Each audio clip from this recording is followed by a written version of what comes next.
চৌধুরী, মোহাম্মদ সালাউদ্দিন চৌধুরী, আপনি বলছিলেন যে আওয়ামী লীগকে 15 আগস্ট 21 আগস্ট শেষ করতে পারেনি, আওয়ামী লীগকে শেষ করা যায়নি সেই সময়। সেই আওয়ামী লীগকে কি আসলে এখনকার সিন্ডিকেট, এখনকার বেনজিররা বা এখনকার, আমি শেষ করি, এখন যারা বেগমপাড়ায় বাড়ি বানাচ্ছে, টাকা নিয়ে যাচ্ছে, ব্যাংক লুট করছে, তারা শেষ করে ফেলবে না তো?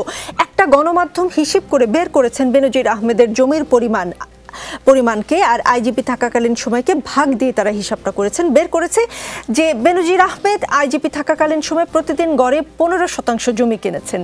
সেদিন কোনো এক পত্রিকার শিরোনামে দেখলাম বেনজিরের মতো সম্পদ গড়া যায়, তাই অনেকেই বিসিএস দিয়ে সরকারি চাকরি করতে চায়। তাহলে কি মোহাম্মদ সালাউদ্দিন চৌধুরী আওয়ামী লীগ সরকার প্রশাসনে জনগণের সেবক না, সম্পদের পূজারি তৈরি করছে, এবং এই পূজারীরা একসময় আওয়ামী লীগকে শেষ করে দেবে না তো? 1 মিনিট সময়।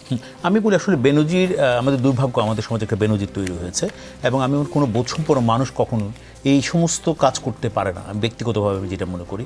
এবং বেনজির আসলে আওয়ামী লীগ তো কাউকে লালন করে না, বেনজির সৃষ্টি হয়েছে, বেনজির কাজকে শাস্তির আওতায় আনা হচ্ছে।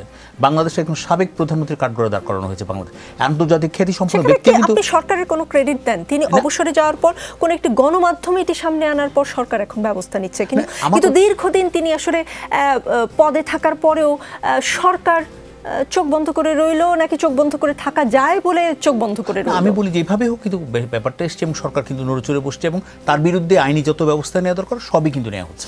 এখানে কিন্তু কোনো ছাড় দেওয়ার কোনো সুযোগ নেই। জি, শেখ রবিউল আলম,